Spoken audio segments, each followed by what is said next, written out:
group. The person asked if, let me read that chat again, please. What was the question? The person said, JP said, what if the question is an open-ended question? How do you capture that in SPSS? What if the question is an open question? In this case, we call it an open-ended question, where the respondent is allowed to indicate his or her own answer. So in that case, this is what you do. Let's create a hypothetical variable to demonstrate that as well. Let's assume, let's say, I'm asking people to indicate their countries, but I didn't code it because obviously we have so many countries in the world, and I can't say one, China, two, this, we have so many countries, so in that case, hypothetically, let's assume I want people to indicate their countries in the questionnaire. So I'm gonna call that variable here, let me say country. We're trying to create a scenario where you have an open-ended question where each respondent is expected to provide an answer.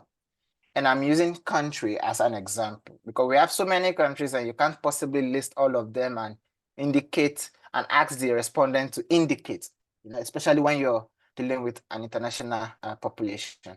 So in that case, when I enter the variable country, on the type, I'm going to remove this type and I'll make it string. So it's no longer going to be what? Numeric. It's going to be what? String. So I'll change the type to string to allow each respondent to provide an answer to the question. So I'm going to click OK.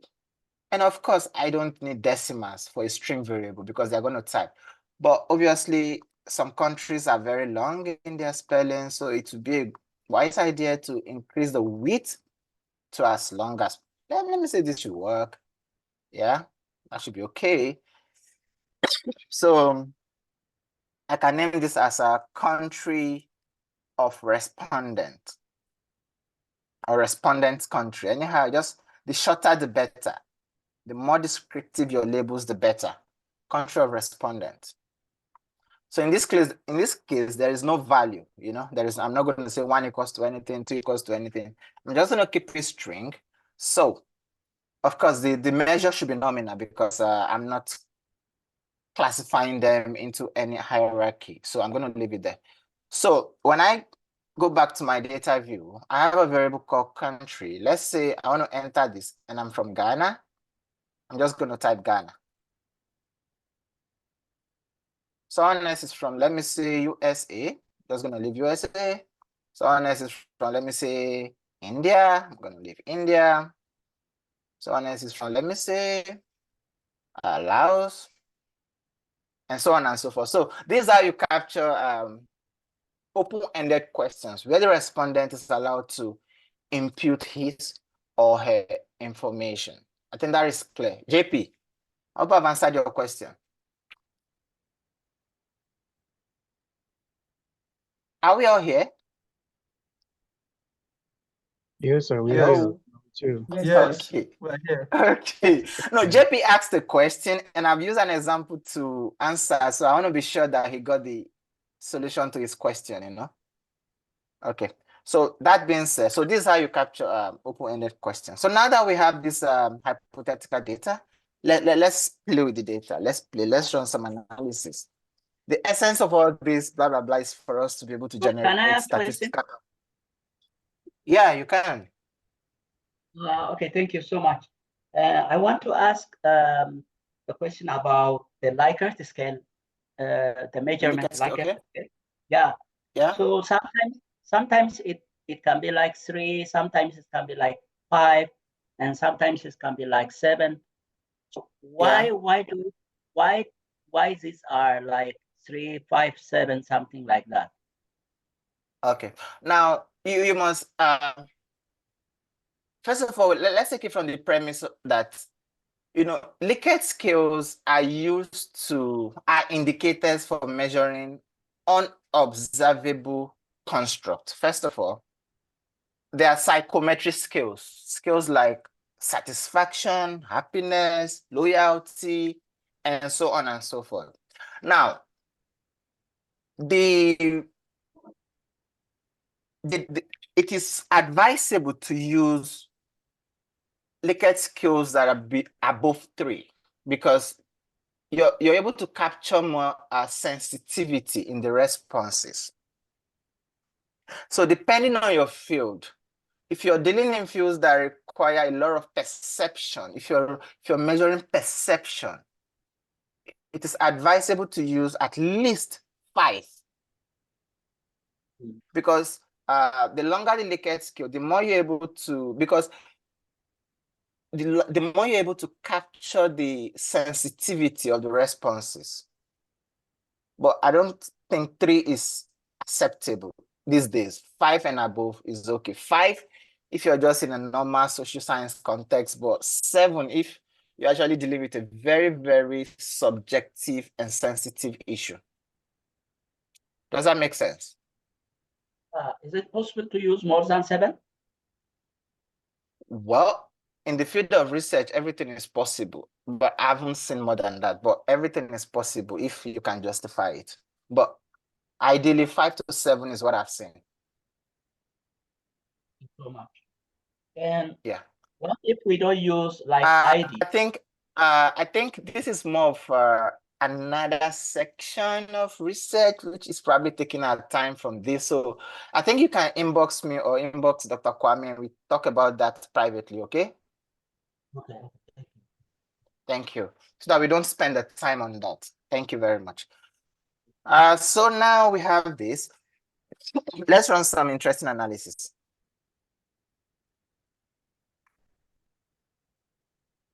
Let's say I want to see the number of males and females I have in my data. SPSS makes it easy. Just go to analyze. Go to the top. The top ribbon, you can see analyze. Now, under this analyze, we have report, descriptives, different types of statistical analysis. But we're going to start with the simple ones, descriptive statistics. I've captured my data. Now I want to see. Now, the first one here is frequency, descriptives, and explore. We're going to practice with these 3. Now, it is advisable to use frequencies when you have when you want the flexibility to choose.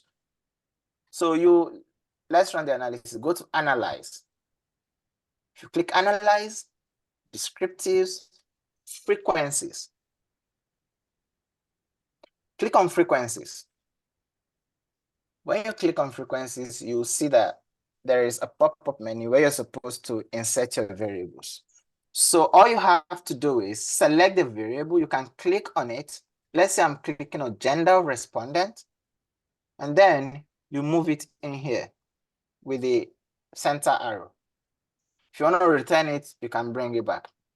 Another way of doing that is to just grab it. You hold it and drop it in like this. So you click on it, you hold it down, you drag it in. And you can also move multiple variables at the same time. Let's say I want to move gender and level of education and height. So I'm just going to open them, select them as you would normally in everything. And I move all of them. So that's how you select the variables you want to analyze. So this time I'm going to do it one after the other. I'm moving gender. I select level of education. I move it in. I select height. I move it in. I select weight and I move it in.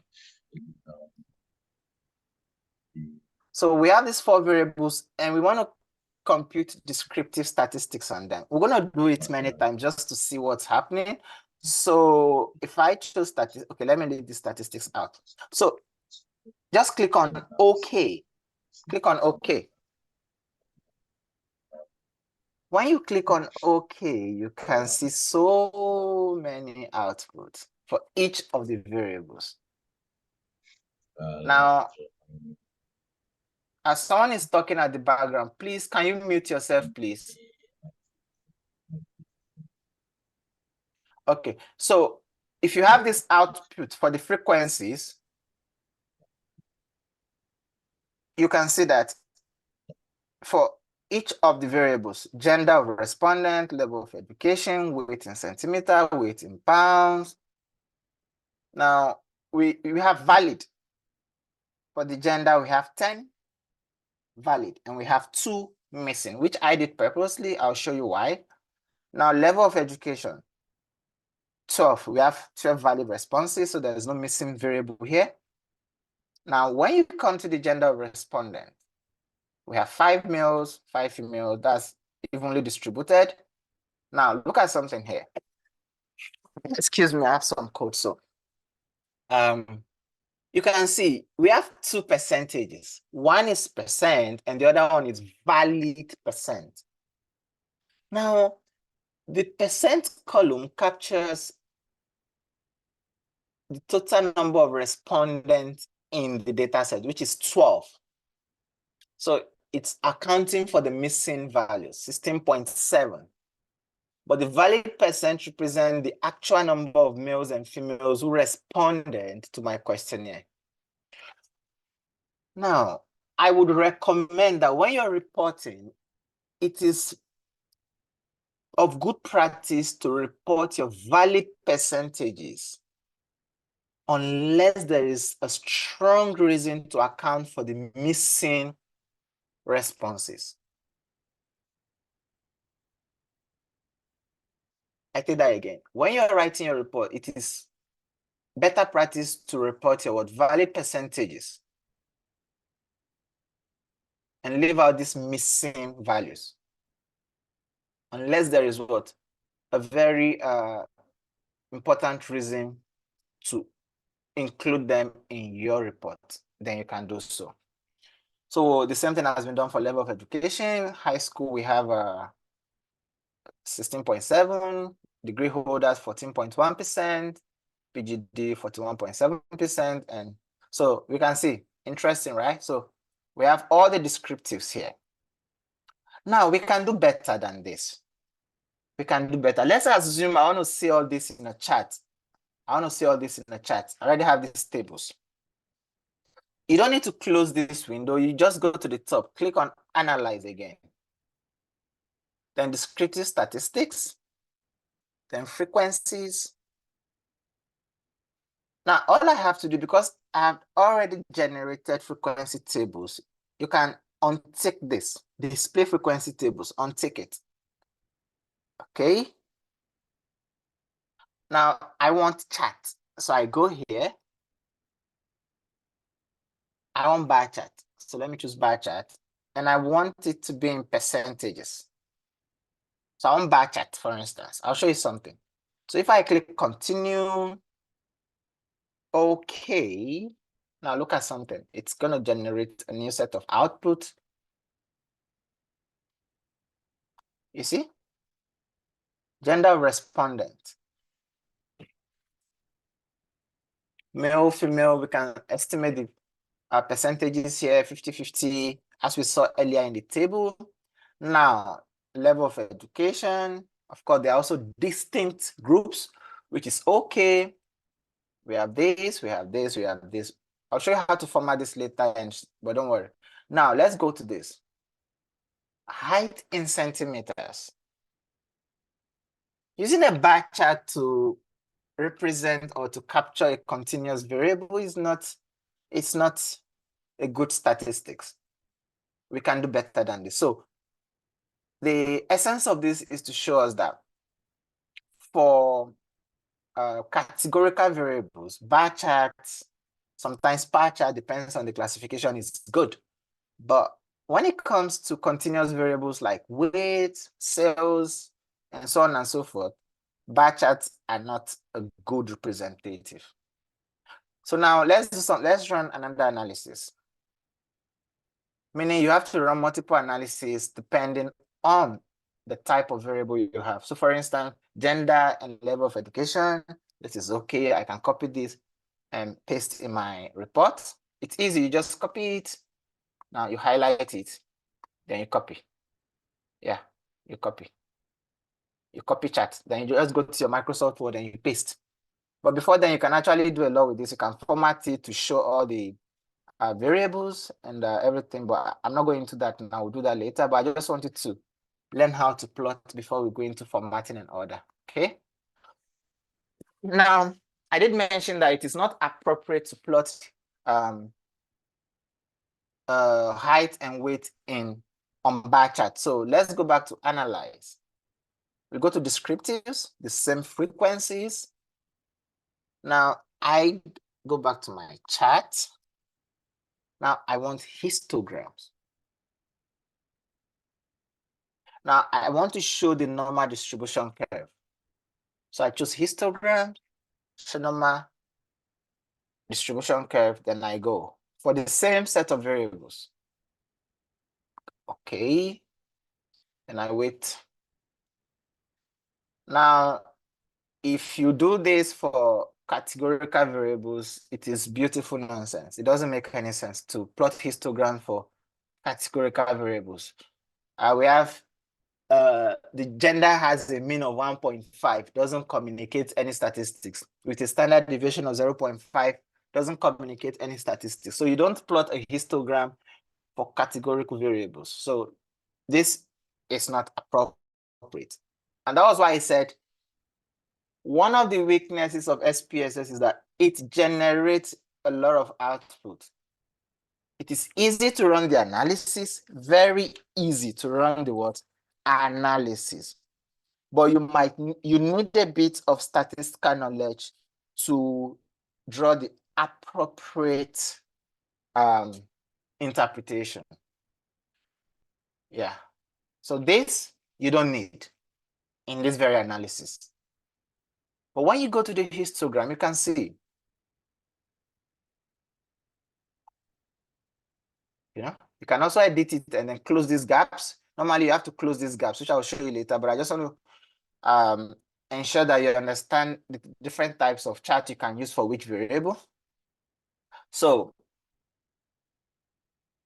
height, weight, this is okay. This is good for them. So depending on what you're doing, you have to run multiple analyses to actually pick out the best output for each variable.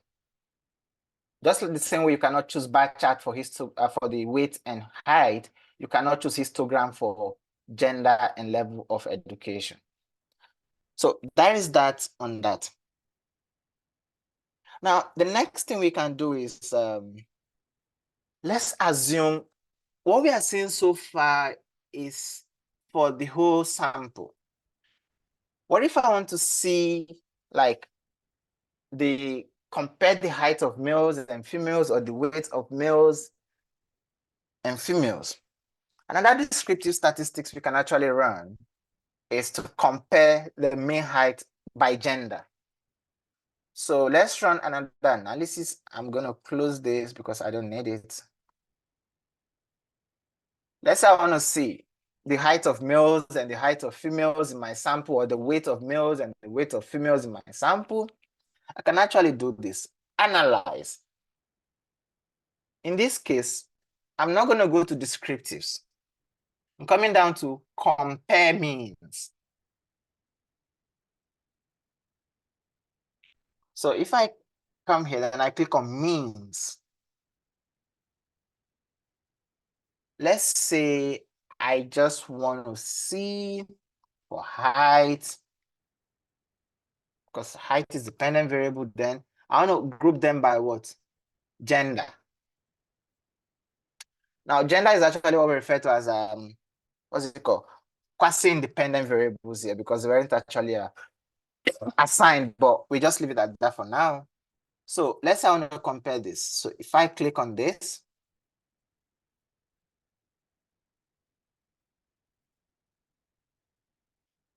here's the output. The output is covered. I'm coming. Yeah. Yeah. Now let's look at this. Here I'm trying to compare the height of males and females. So we can see the gender of respondent and then the height in centimeter. So we see in this hypothetical sample, remember this is hypothetical because in an ideal world, we might expect that males will on the average be taller than females in a large enough sample. Let me put it that way, in a large enough sample. So because the sample is so small, we can have any output. So here we can see that the height by gender shows that males on the average are 66 centimeters, and then with a standard deviation of 2.9, and then females are this. So we can do this for any group. Okay, let's do similar thing for the level of education. We can go compare means, come here. Now I want to remove this. And I want to replace this height with weight. I want to see how people with different levels of education, I want to compare it. So come here, click on OK. So we see.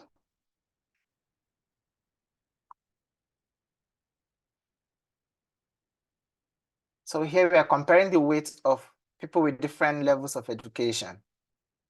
So on the average, people with BSc weigh about 141.2 pounds with a standard deviation of these, high school these and these. So this is how we compare. It's also a descriptive statistics. You just want to see your data. You want to see who is saying what and what is the average of what. So you can use this simple compare means analysis to just see.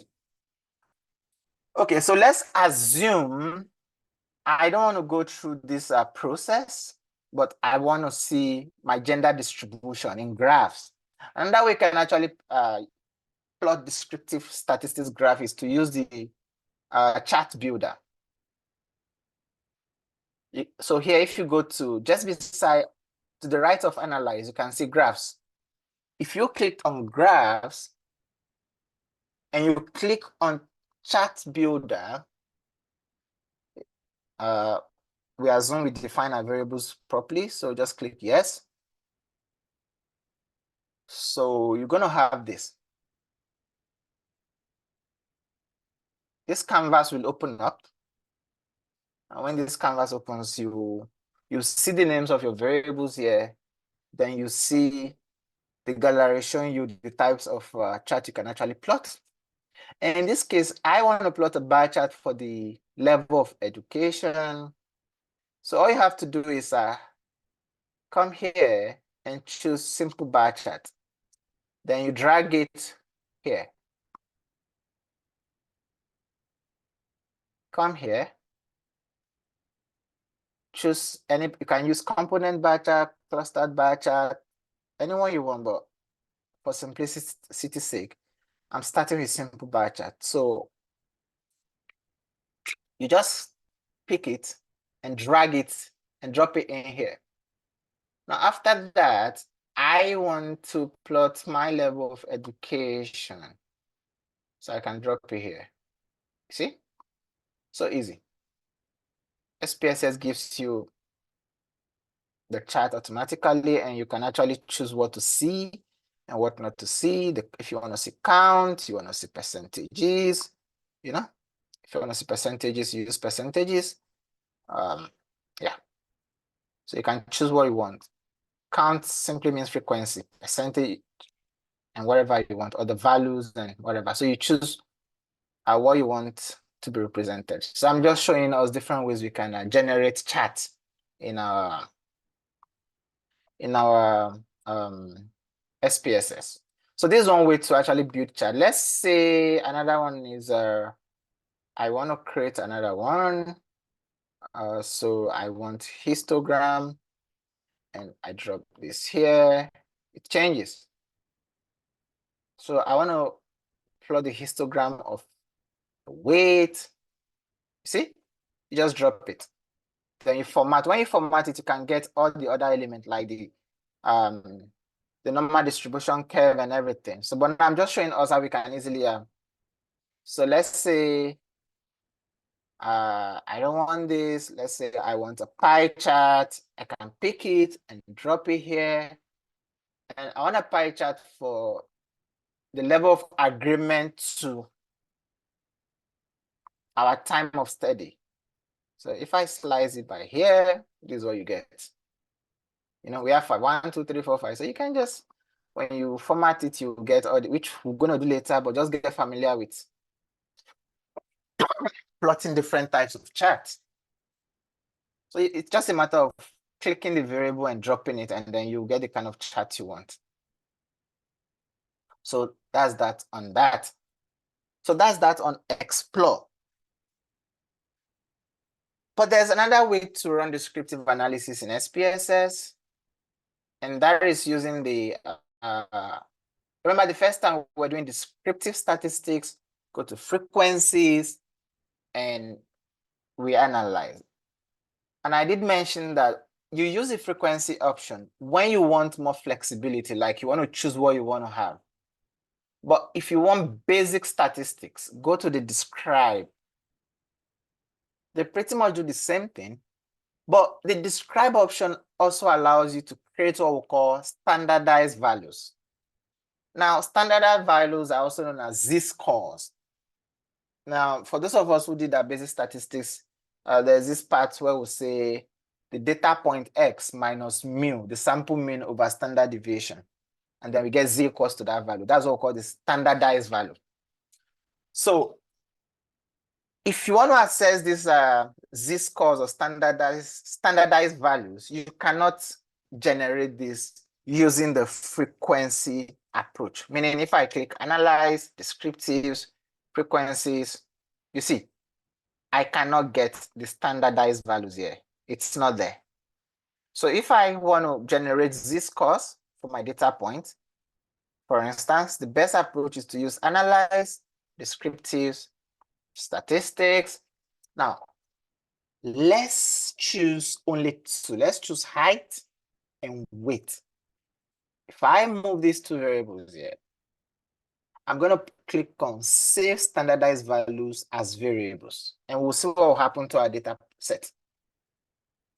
Now, options, what do I want? If you click on this, I want standard deviation, I want the minimum height, the maximum height, the standard error, the range, the variance. If I have standard deviation, I don't think I need variance. So you choose based on what you want. You want the distribution, the skewness, whatever you want. You just, depending on your needs, you know, the range, and so on and so forth. So you continue. Now, if I click this,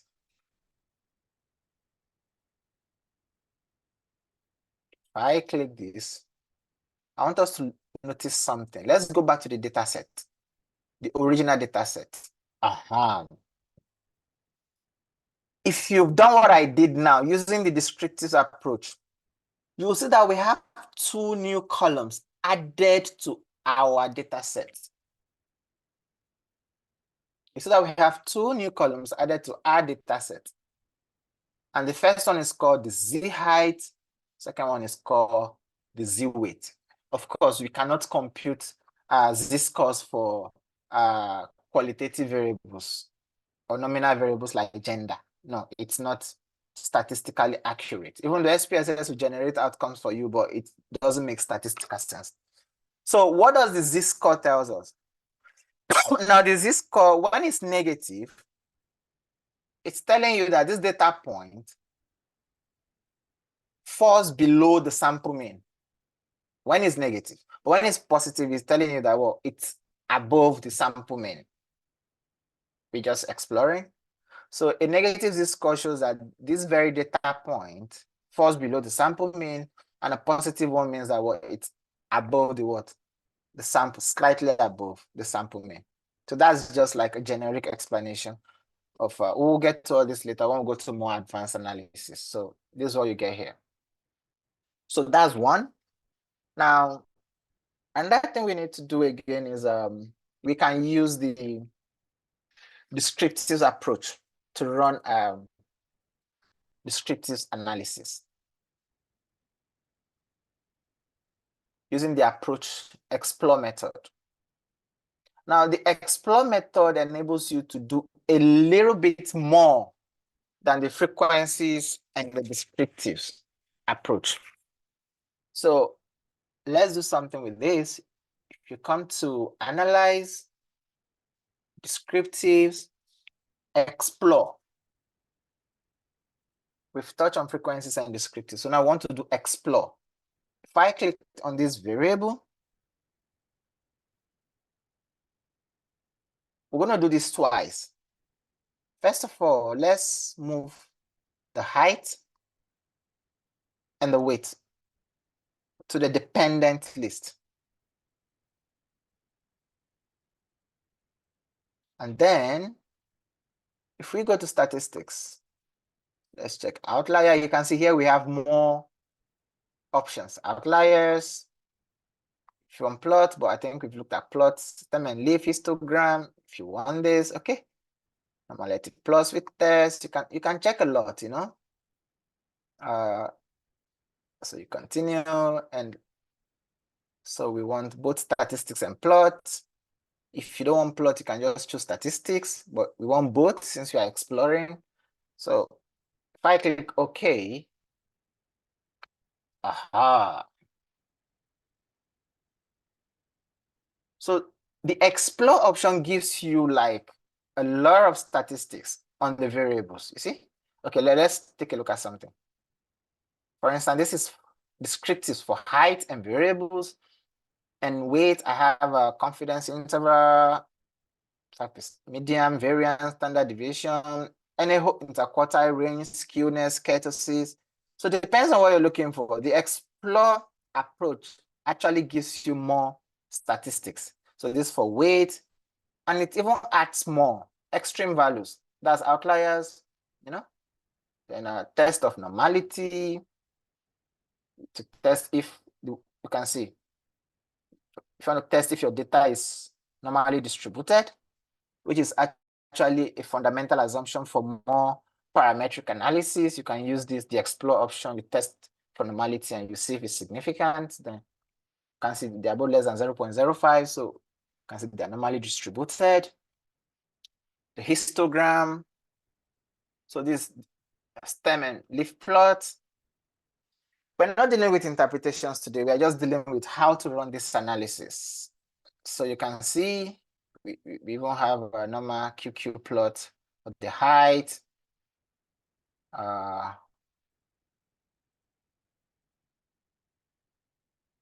This one is when it's the trend, when you remove the trend element. So you can see when you use the explore approach, you can get more output for each variable. And that was why I said earlier that SPSS has a tendency to generate numerous output, and you may need statistical education to determine which to include in your report. Yeah, so this is what the explore option does. But now we can even do better, you know?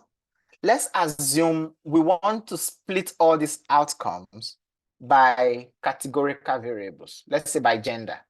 You know, this is for the whole sample. Let's say I want to see all this for based on gender categories. So let's go back to the analyze, descriptives, explore. Now, I'm not going to change anything here. All I'm going to do is to introduce a factor element here, which is my gender or level of education. So if I insert this, let's run the analysis again. If you click on this, bam. Now we have a different set of output, very similar to the previous one, but here everything is now presented in terms of gender. So we have for the descriptives, we have height for males, height for females. We have weight for males, weight for females. So we have the descriptives by gender grouping. You see? So if we want to draw descriptive inferences on the gender distribution of our samples, we can just look at it and talk about something. Now, every other output is also disintegrated into female and male respondents, so we have this here. And the test of normality is also, can you see something that when we tested for the whole sample, both the height and the weight was normally distributed. But now when we splitted it, we can see that the significant values are quite larger than the conventional priori values of 0.05. And then what could actually account for this is because of the low sample size. So we can't really draw any meaningful inference on this, but I'm just showing us as a way of running the analysis. So this is how you do this. So this is for males, you can do for females. Remember, all this for only height. All this for only height. The stem and leaf plot, this is for male, this is for female. The KQ plot, this is for male, this is for female. So using the explore approach gives you more control over the type of analysis you run. And you can actually, so let's do this for, let me say, level of education. I'm not going to save this output. Let's repeat the same analysis for level of education. So I'm going to use analyze, descriptives, explore, and I'm going to retain the same dependent variables, but I want to remove the gender. So now I want to put my level of education as my grouping variable. And then I'll leave every other thing constant. I don't want to change anything. Okay, let's assume I don't want statistics. I want only plot. So I'm just going to have this. Give it a bit of time. It's going to run the analysis and you have the output.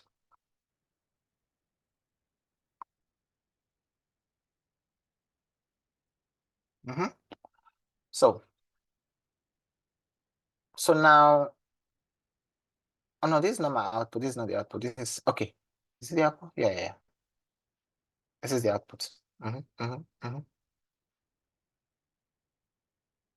Yeah, this is the output. This is the output. Yeah. So we can see this is the grouping of the weight and height variables by level of education. So you can see high school, BSc, postgraduate diploma, then test of normality for each category of the data set.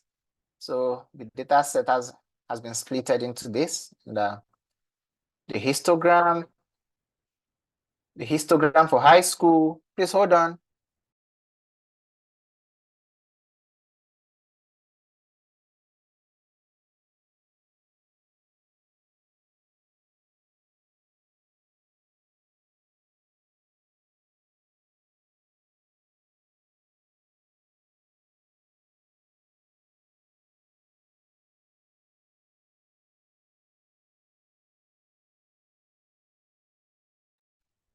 Hello, sorry. The administrative staff of my school came around. So, okay, so this is what you get. This is what you get. So when you split by level of education, you generate the same output for all subgroups of the data set, grouped by level of education. Yeah, so that's that. We've considered how to generate these scores, and we've actually done a lot. We still have about 10 minutes, so we can quickly look at another descriptive statistics, which most of us really like. We can quickly look at correlation analysis.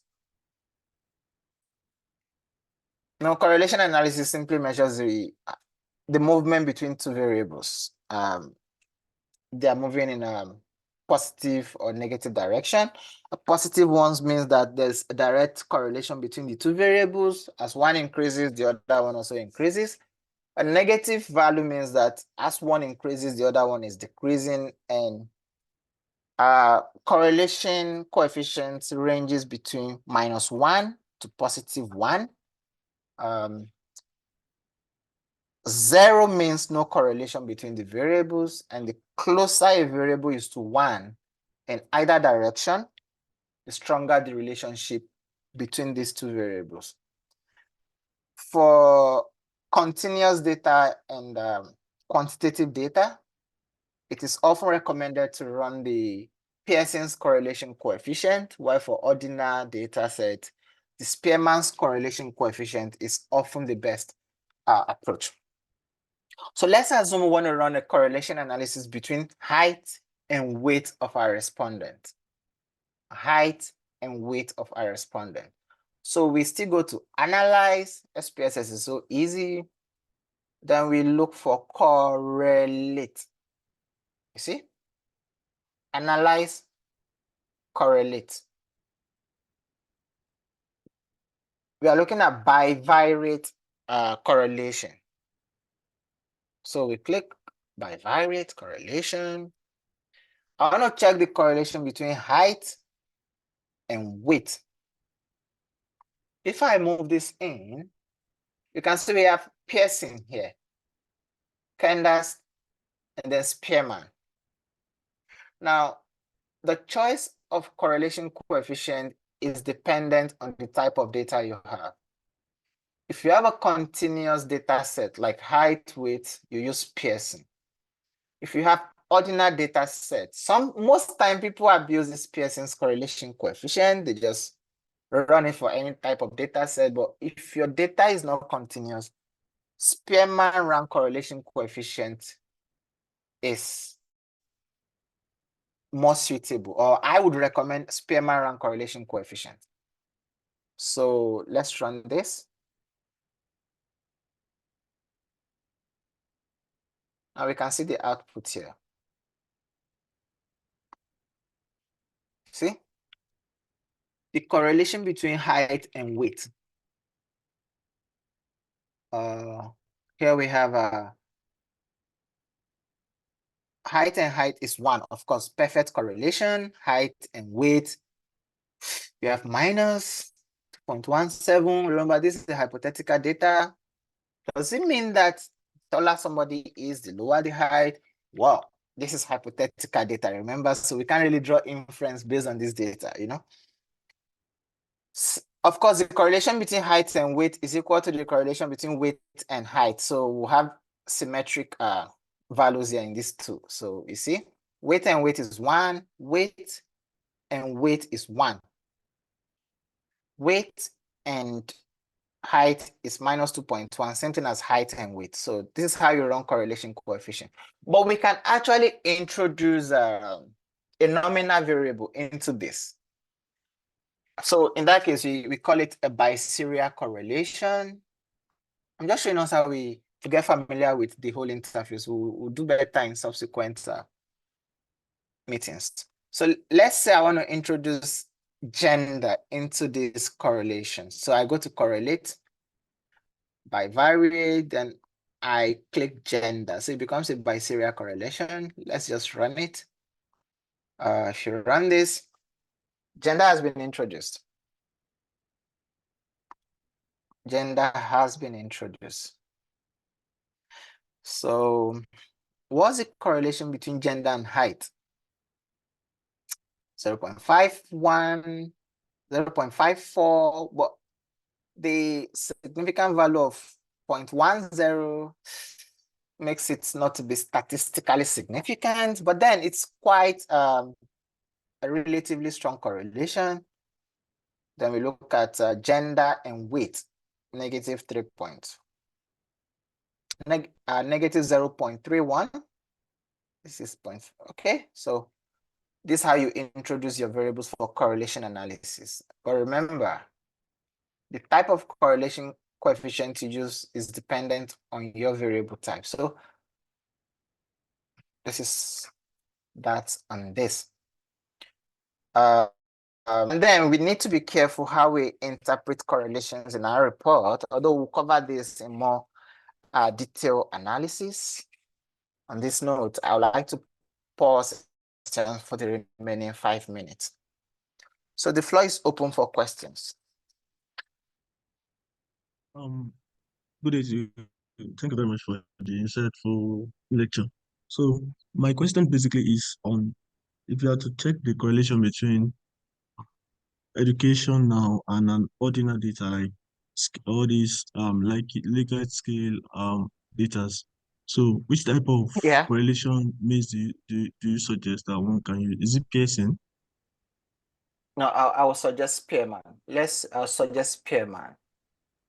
Correlation coefficient. Spearman. Let's say I want to analyze correlate by variate. And let's say you want to check the level of education and let's have a level of agreement here, you know? So I would suggest Spearman rank correlation coefficient and reserve Pearson for strictly quantitative data. It still gives you, you know? So you get something like this.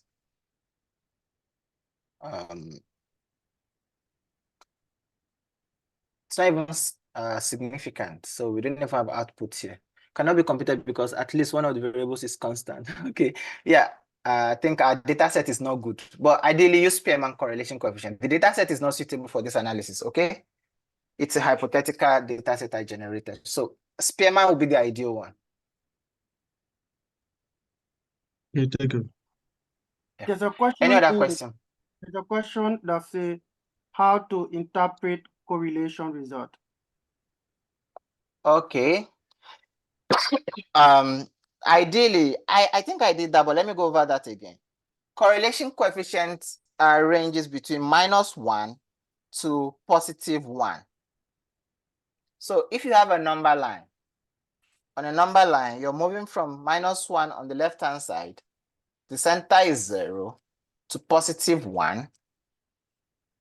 Now, a correlation coefficient of 0 means there is no relationship between the two variables. If I move towards the left-hand side and I have x and y, and let me say I have -0.6 as a correlation coefficient between two variables, it means that these two variables move in opposite direction. We can call it inverse relationship, meaning increase in one variable leads to a decrease in the other one.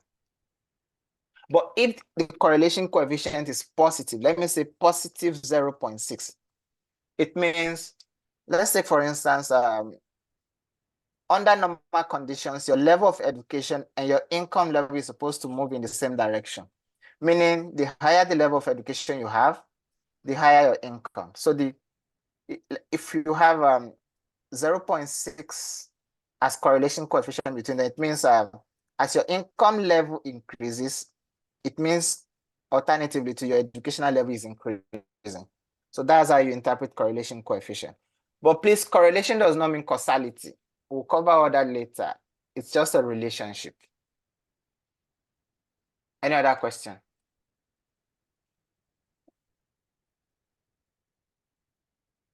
Hello? Yeah, hello, Dr. Phil. I think we have Hello. 1 minute, but then, okay, I think someone is talking. Yeah, Yeah. hello, Sorry. doctor. Sorry. My Yes. question is,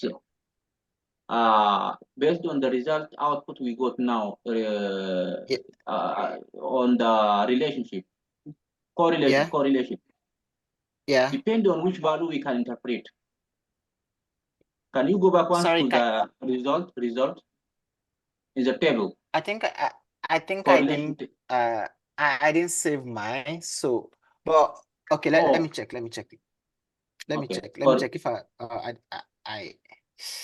no. Okay, but I think let me quickly run it again. Here, by variate. Let me say I'm running for weight and height, so I can have something to interpret. And I'm using Pearson's. Okay. So I have an output. Okay. So what's your question? Can you ask your specific question? Can you see my table? Yes. Now for Okay. report. Yeah. Now report. In the table correlation coefficient, for example, for Pearson raw correlation, 1 is there, -3 is there. Which one we can use? Now, you know, we are not looking for the correlation. You know, this one here is the correlation between height and height, which is not of interest to us. It's always a perfect correlation. So what we are looking for is, if I'm interested in the correlation between height and weight, then the value I'm looking at is minus 0.362. Can you see that? Yeah. So the relationship is negative. based on this, so based on this hypothetical data, it is not a real data, we are having a negative correlation between height and weight, which implies that as my height is increasing, weight should be decreasing, and vice versa. As weight is increasing, height should be decreasing. Do you get it?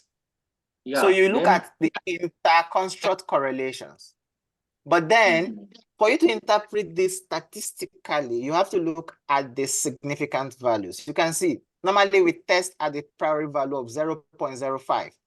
We can see that this 0.24 is greater than what? 0.05, which means that statistically, this correlation between height and weight is not significant. But as I said, this data is hypothetical, so we are just using it to practice, okay? So over to you, Dr. Kwame. I think I've taken 2 minutes of our time. Hello, Doc. Sorry, please. A quick one.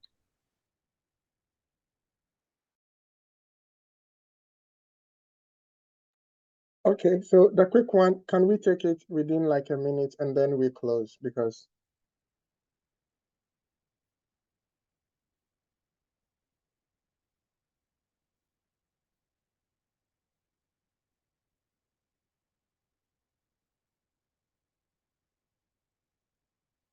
hello?